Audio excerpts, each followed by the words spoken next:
El 8 de junio se conmemora el Día Internacional de los Tumores Cerebrales, con la finalidad de sensibilizar a la población acerca de las causas, riesgos y tratamientos de este tipo de tumores, así como ofrecer apoyo y solidaridad a los pacientes y sus familiares. Los tumores cerebrales son masas generadas por el crecimiento de células anormales en el cerebro, pudiendo originarse por causas genéticas y ambientales. Muchos de estos tumores son tratables y curables si se detectan a tiempo. En la Cátedra Médica, un día como hoy en la medicina. En la Cátedra Médica, latido a latido, pulso e impulso, circulamos por la vida y el corazón. Continuamos en Cátedra Médica. Hoy hablamos de los trastornos respiratorios mientras dormimos y eso cómo impacta en el corazón, en la presión, en la frecuencia cardíaca, la salud cardiovascular con el doctor Ángel González Medina. Así es, y queremos recordar nueva vez las líneas de contacto aquí en cabina. Son 809-682-9850, 809-682-9850 y la línea internacional 833-380-0062. Antes de irnos a la pausa, doctor, una oyente llamaba y preguntaba si las personas mayores es cierto que duermen menos. ¿El sueño tiene que ver con la edad? Sí. Las personas de edad duermen menos, eso está establecido. Eso no quiere decir que haya personas de mucha edad que duerman mucho, pero hay una tendencia probablemente relacionada con los hábitos que ha tenido la mayoría de esas personas y entonces tienden a dormir menos. Pero también es importante recordar que la posibilidad de tener trastorno del sueño aumenta con la edad. Entonces eso es todavía más importante que si duerme 6, duerme 7, 8 horas, pero sí se sabe que ya las personas de edad no se les exige, por decirlo así, que duerman las 8 horas reglamentarias de una persona joven, sino con 6 horas se considera que es suficiente. Bueno, y que pueden intervenir otros factores, obviamente. Doctor Ángel González Medina, ¿cuáles son los principales trastornos del sueño, trastornos respiratorios del sueño? ¿Y a qué se considera un trastorno respiratorio durante el sueño, a propósito de nuestro tema? Claro. Los trastornos o desórdenes respiratorios durante el sueño, básicamente tenemos la apnea, la apnea del sueño, ¿Apnea? Sí, apnea, que hace paradas. Es decir, la persona está durmiendo y comienza con una respiración ruidosa. Generalmente son personas que roncan porque hay un problema generalmente obstructivo, ¿verdad? Y entonces esas personas en un momento comienzan a respirar más fuerte hasta que hacen una parada y vuelven de nuevo a respirar. O sea, paran de respirar. Sí, paran de respirar por un momento y esto va causando una serie de trastornos que vamos a explicar ahora. Y esto básicamente es el principal trastorno del sueño, es la apnea. A eso sigue la fragmentación del sueño. La fragmentación del sueño no es más que la interrupción del sueño varias veces durante la noche, y eso le pasa a mucha gente, especialmente uno de los factores que puede contribuir es la ansiedad, el estrés. O sea, se despiertan varias veces en la noche. Inclusive muchas veces con deseo de orinar, y no es por problema de la próstata, sino el estado de ansiedad de que está viviendo esa persona porque tiene ocupaciones, está estresado. Y esa fragmentación del sueño que puede estar mezclada con lo de la apnea y los trastornos, ¿verdad?, que ocurren durante el sueño por factores que vamos a mencionar en otro momento, van a significar mucho en la respuesta del organismo y básicamente en el sistema cardiovascular. Estos trastornos, realmente la apnea puede ser de diferentes tipos. Especialmente está la más común, que es la apnea obstructiva del sueño. Como su nombre lo dice, se debe a que hay una obstrucción al paso del aire que contiene oxígeno, ¿verdad?, que durante la respiración no puede llegar a los pulmones. Si hay una deficiencia de llegada de oxígeno y por tanto esa deficiencia de oxígeno que no llega a los pulmones no puede ir en el contenido de sangre que es expulsada por el corazón al resto del organismo y se van a producir una serie de trastornos en la función orgánica de cada uno de esos órganos, especialmente corazón, sistema cardiovascular en sentido general, incluyendo cerebro. De tal manera que la apnea obstructiva del sueño sería el trastorno más frecuente, pero sin embargo existe la apnea central, que es de origen neurológico. O sea, cuando habla de apnea central se refiere a un problema también Trastorno. de sueño, pero producido en el cerebro. Sí, Sí. que es ¿Cómo es eso, motivado doctor? por el cerebro, porque ahí pueden intervenir varios factores.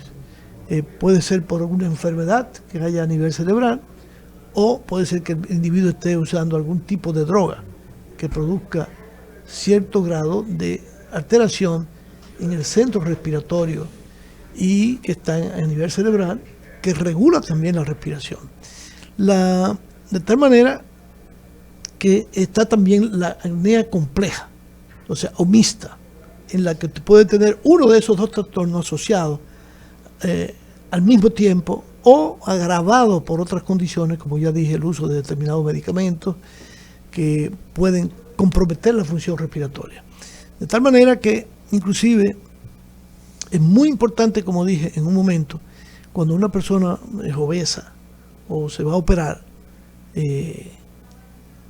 eso significa un mayor riesgo a tener incluso algún tipo de complicaciones con la cirugía. Eso es muy importante, no solamente por los trastornos del sueño, sino también la posibilidad de que pueda desarrollar trombos por estancamiento de la sangre en las piernas, que también puede asociarse con estos trastornos. De tal manera que tener trastornos del sueño de manera crónica, esto puede tener un impacto muy importante.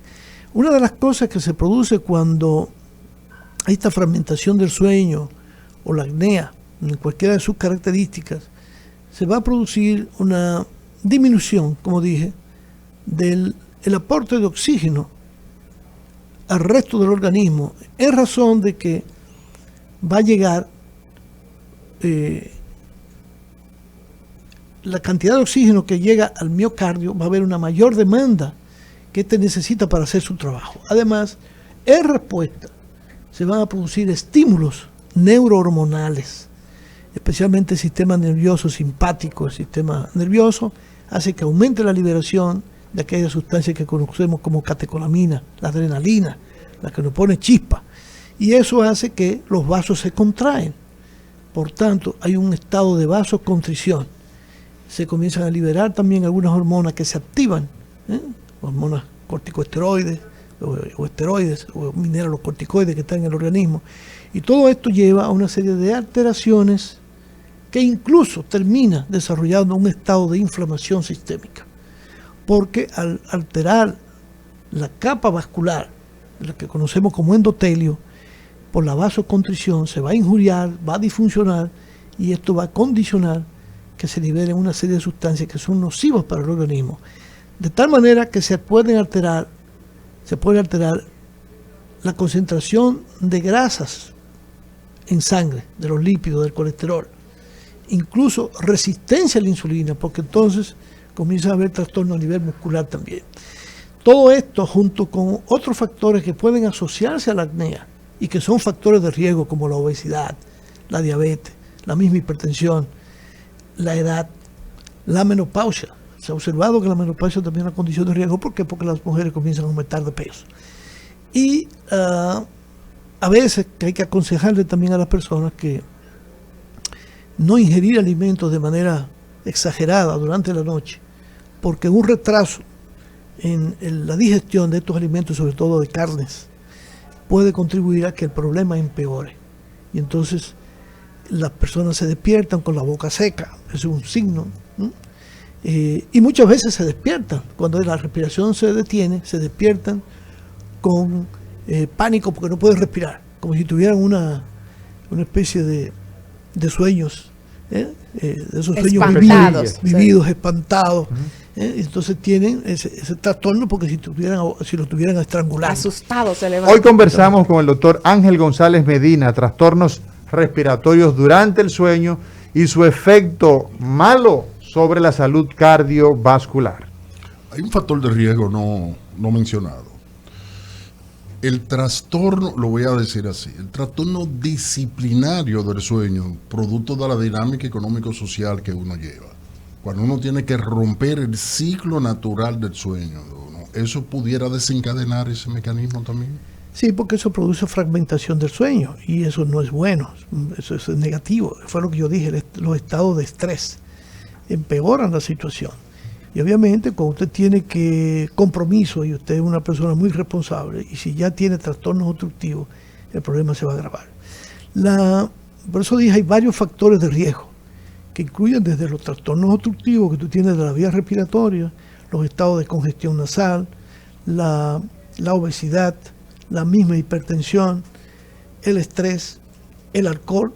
Las personas que toman alcohol también tienen este problema, o que usan determinados tipos de drogas o medicamentos que pueden alterar el mecanismo del sueño. De tal manera que este trastorno de manera crónica, hay personas que se despiertan ellos mismos con sus ronquidos, se despiertan y tienen parada respiratoria, que es cuando se despierta y se da cuenta que está roncando.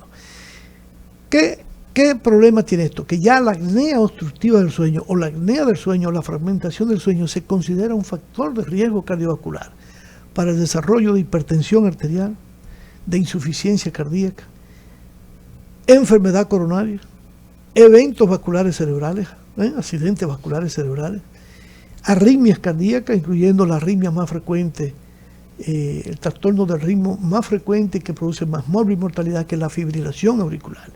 Entonces, de ahí la importancia que las personas, simplemente bajando de peso, su trastorno del sueño puede mejorar, si ese es el problema. Doctor Ángel González Medina, usted ha traído un tema que entiendo que nos toca a todos, y ustedes pueden hacer sus comentarios, sus preguntas, pueden opinar, haciéndolo a través del 809-682-9850 y haciendo partícipe, ¿no?, de la situación que todo el mundo tiene con relación al sueño. Evidentemente, usted ha colocado un menú de situaciones que se pueden presentar que alteran el sueño. Dormir es prácticamente una función vital. Una persona que deja, o sea, que está ausente del sueño, no sobrevive durante algunos días. Entonces vamos a ver si la gente pues opina, vamos a ver la gente. Adelante, buenas. Buenas, ¿cómo Diga estamos? usted. Buenos días. ¿Cómo estamos, Mauri? Buenos días. Bien. Una pregunta. Desde hace 2 meses para acá, yo entré en un episodio de insomnio, ¿no? Yo fui donde un neurólogo y me recetó algo ahí para dormir, el clonazepam. Sí. De 1 miligramo. Estoy durmiendo mejor, por lo menos 6 horas continuas, sin despertarme. Eso es beneficioso porque no sé qué tiempo voy a seguir tomando el clonazepam para dormir, porque tenía problemas para conciliar el sueño. Entonces dormía por ratico, entonces amanecía con la presión alta siempre. Sí. Entonces después que ya por lo menos en medio de ese medicamento, ya por lo menos estoy ya durmiendo ya bien, pero es beneficioso por lo menos ese tiempo. Son 6 horas, por lo menos 6 horas siempre, todos los días. Excelente. Una pregunta interesantísima, la que acabas de hacer, testimonial prácticamente. Claro, correcto. Adelante, doctor. Sí, fíjese, yo creo que lo que ocurrió fue lo que debió ser, ¿verdad? Es decir, él tenía trastorno del sueño y fíjate, no se le controlaba la presión arterial. Sí. Entonces es una condición que favorece al no control de la misma. Y ahora está durmiendo y 6 horas, que es lo mínimo que debemos dormir, 6 horas, pues él está descansado, tiene control de su presión arterial, obviamente está necesitando un fármaco porque muchas veces no hay otra manera de recuperar el sueño sino es con la ayuda de medicamentos. La modificación de estilo de vida es lo más difícil, pero es lo que más conviene. Correcto. O sea, una persona que salimos de aquí, de este trabajo, y salimos rápido para otra actividad y de repente nos paramos en una fritura, llámese de las frituras esas modernas, internacionales, comida rápida, y probablemente nos comemos algo rápidamente, pero no es lo más saludable. Entonces, el cambio de estilo de vida es lo que supone una mejoría de esos factores de riesgo y a la postre nos van a controlar de manera más permanente.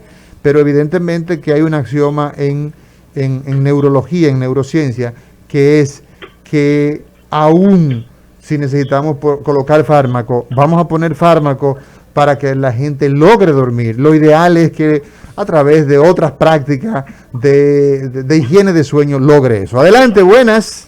Buenas, le habla María Martínez. Hola María Martínez, un gusto, Soy adelante. de tu pueblo. Yo no te voy a decir quién soy. Soy de tu pueblo, lo interesante es Altamira. Altamira, soy de la China ahí de Altamira. Oh, ¿sabes? muchacha, tú eres la más linda. Y tú eres de Amén, Altamira, amén. la más linda. Adelante. Sí.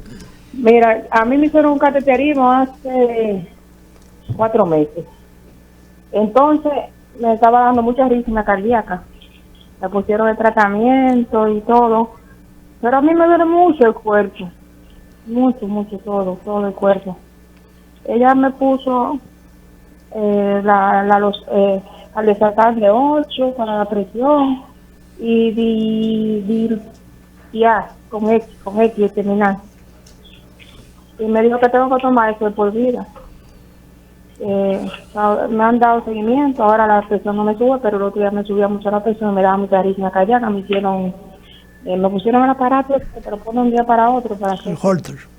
Ajá, sí, me hizo una tomografía y todo, pero me dice que tengo arteriosclerosis en las válvulas, en el círculo izquierdo, qué sé yo. Me hicieron el cateterismo, dice que estaba todo bien, pero sí tengo la arteriosclerosis. ¿Qué a eso, doctor? Vamos a ver lo que dice tu médico y te tengo también un comentario. Adelante, doctor. Sí, la pregunta que ella hace, en realidad habría que ver qué otros problemas ella tiene para esos dolores en el cuerpo, no vaya a tener osteopenia, osteoporosis, ¿verdad? O alguna otra deficiencia. Y claro, le dieron medicamentos para contrarrestar los problemas que ella tiene. Habría que ver qué otros factores están induciendo, si está muy estresada, por qué tiene esta arritmia. Y nada, reevaluarse de nuevo si es necesario, ir a su médico para que reevalúe cuál es la situación por la cual ella atraviesa. Hay una pregunta que quedó en el aire. Sí, adelante, doctor. Que fue la que hizo la señora la que segunda llamó hizo pregunta, dos sí, de que preguntas. siempre tenía la presión alta y no se le controlaba. Bueno, ahí lo que necesita es una buena evaluación y ir un poco más lejos buscando causas que determinen que la presión no se esté controlando. Entre ellos la posibilidad de que se estén usando las dosis adecuadas de los fármacos, las combinaciones adecuadas, o ver si se trata de un paciente que esté refractario por alguna razón para buscar la solución, porque debe encontrarse la solución. Doctor, usted mencionaba el tema de estos pacientes regularmente se levantan con la boca seca, sobresaltados. ¿Qué otros síntomas puedo yo identificar? Porque si estoy durmiendo probablemente no me dé cuenta que tengo un trastorno del sueño. Para poder identificar esto, ¿cuáles son los síntomas durante el día? Sí, durante el día, aparte de despertarse con la boca muy seca, el paciente está cansado. A pesar de haber dormido, siente que no ha dormido. Se lo dice la gente. Yo duermo y me levanto como si no hubiese dormido. Número 1. 2. El otro trastorno es que la persona se sienten cansado durante el día, se duermen fácil, tienen somnolencia. El rendimiento de esa persona disminuye, es un elemento muy importante a tomar en cuenta. La irritabilidad, doctor. La irritabilidad, andan quillados. la concentración, andan quillados, muy irritables, muy ansiosos, se pelean con todo el mundo porque tienen problemas. Entonces, esto es muy importante que la gente sepa evaluar esto, porque tiene que buscar una explicación a cualquier trastorno que haya en su vida. Esa es la importancia de evaluarse. Y lo sexual, doctor. Vámonos con el pueblo. Está bien, vámonos con el pueblo. Buenas, diga usted. Sí, buenos días. Adelante. Buenos días. Doctor, mi esposo se hizo una radiografía de tórax y salió la conclusión cardiomegalia grado 1, aorta dilongada y dilatada. ¿Él es hipertenso? Sí. ¿Qué edad tiene? 74. 74 años. Ajá. Vamos a ver, doctor, ¿qué pasa en una radiografía? Una placa de pecho de esa que inventó Ron en 1895. ¿Y eso no se usa? ¿O sí? Sí, se usa. ¿Se siguen usando? Sí, claro. Aguaite ahí, señores. Escucha al doctor. Mire, lo que pasa es que la hipertensión arterial repercute principalmente en el corazón.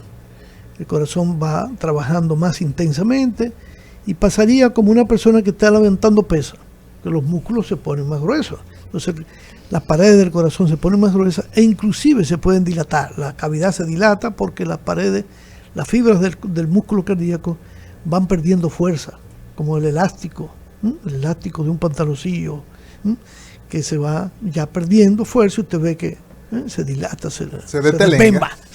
Eso así, se detelenga. Es un término muy médico. Todo el mundo nos entendió. La gente entendió. Obviamente, lo mismo pasa con la aorta, porque la aorta es la que recibe toda esa descarga para el corazón vaciarse en el resto de los vasos. La aorta es el vaso que sale del ventrículo izquierdo. Como un tubo, ¿no? Que sale del corazón para regar toda la sangre. ¿verdad? Toda la sangre al resto del organismo. Exacto. Y entonces la aorta se va dilatando, también se va calcificando, por eso dice dilatada y ateromatosa. Exacto. Porque se forman placas en esa aorta e inclusive puede llegar a algo peor, que es el desarrollo de grandes dilataciones que se llaman aneurismas, que pueden correr riesgo de romperse la aorta. Sí. Pero eso es un lío, si se rompe la aorta. Claro, no, un lío de marca mayor. De marca mayor, así es. Como dice la gente. Bueno, tú preguntaste hace un momentito sobre la parte sexual. Sí, importantísimo. Puede haber disminución del apetito sexual, porque el individuo está cansado. Está cansado. Eso es número uno. Y en la otra parte, que eso crea muchos problemas en la pareja, el ronquido, sobre todo, porque generalmente, y sobre todo cuando ya uno de ellos comienza a cansarse de la otra parte, comienza a reclamarle que está roncando, lo empuja, y eso trae divorcios.